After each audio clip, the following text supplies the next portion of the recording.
جس آیت کی میں نے تلاوت کی ہے اس کے مضمون میں داخل ہونے سے پہلے میں ایک اور بات کا اعلان پہلے کرنا چاہتا ہوں۔ کل کا دن جماعت کی تاریخ میں ایک بہت ہی روشن دن تھا، یعنی 13 رمضان۔ آج کل سے پورے 100 سال پہلے قادیان کے افق پر، اور وہ افق مکے تک پھیلا ہوا تھا، خدا کے فضل و رحم کے ساتھ 1300 سال میں پہلی بار اس عظیم پیشگوئی کا ظہور ہوا جو حضرت رسول اکرم صلی اللہ علیہ وآلہ وسلم کے مہدی کی صداقت کا نشان تھا۔ وہ پیشگوئی حضرت صلی اللہ علیہ وآلہ وسلم کی صداقت کا ایک عظیم نشان تھی، اور اس کا ذکر اس حدیث میں ملتا ہے کہ اِنَّ لِمَہْدِیِّنَا آیَتَینِ لَمْ تَکُونَا مُنذُ خَلْقِ السَّمَاوَاتِ وَالْأَرْضِ ينكسف القمر في أول ليلة من رمضان وتنكسف الشمس في النصف منه ولم تكون منذ خلق السماوات والأرض۔ سنن دارقطنی باب صفت و صلاۃ الخسوف۔ اس پیشگوئی سے متعلق انشاءاللہ تفصیلی گفتگو تو بعد میں ہوگی،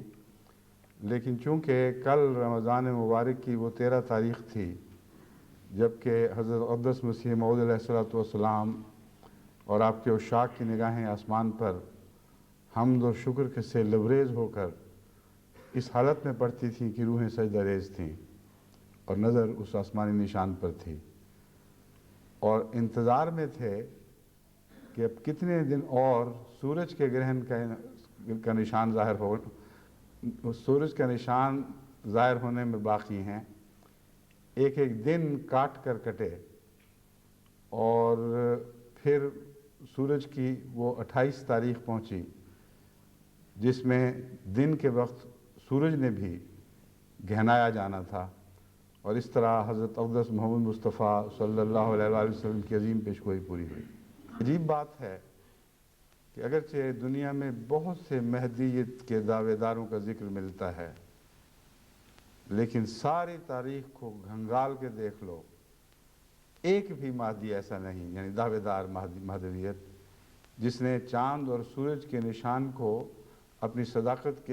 کے گرہنوں کو اپنی صداقت کے نشان کے طور پر پیش کیا ہو، جو خود منتظر رہا ہو دعوے کے بعد، اور اس کے ماننے والے منتظر رہے ہوں کہ کب آسمان سے یہ نشان ظاہر ہوں گے، اور ان کے دشمن بھی منتظر رہے ہوں کہ ان نشانات کے ظاہر ہونے سے پہلے یہ دعوے دار مر جائے اور ہم اپنی آنکھوں سے اس کا جھوٹا ہونا دیکھ لیں۔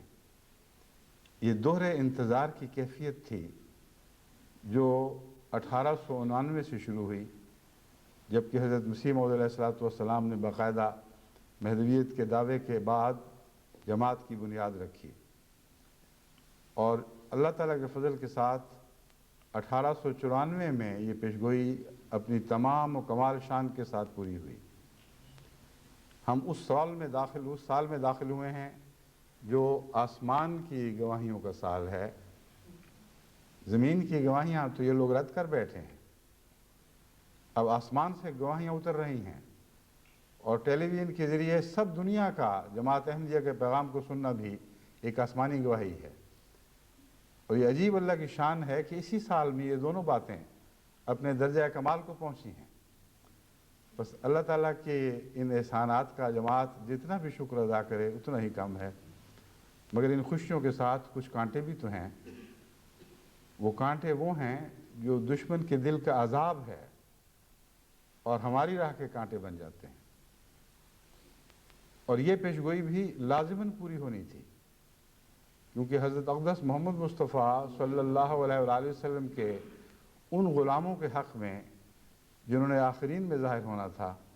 خصوصیت سے یہ تمثیل پیش کی گئی تھی کہ ان کی مثال تو ایسے ہی ہے جیسے ایک بیج بویا جائے، اس میں سے کونپل پھوٹے، پھر وہ اپنے ڈنٹل پر کھڑی ہو کر مضبوط ہونے لگے اور بہت خوشنما دکھائی دے۔ ذرا وہ بونے والے ہاتھ اور وہ بونے والے دل جنہوں نے اس کھیتی کو بویا ہو اس سے بہت خوشی محسوس کریں۔ لیوجب الذرا، وہ کھیتی اس شان کے ساتھ نشو و نما پائے کہ بونے والوں کے دلوں کو خوشیوں سے بھر دے۔ لیغیظ بہم الکفار، مگر یاد رکھو ان کے منکر ضرور غیظ و غضب میں مبتلا ہوں گے۔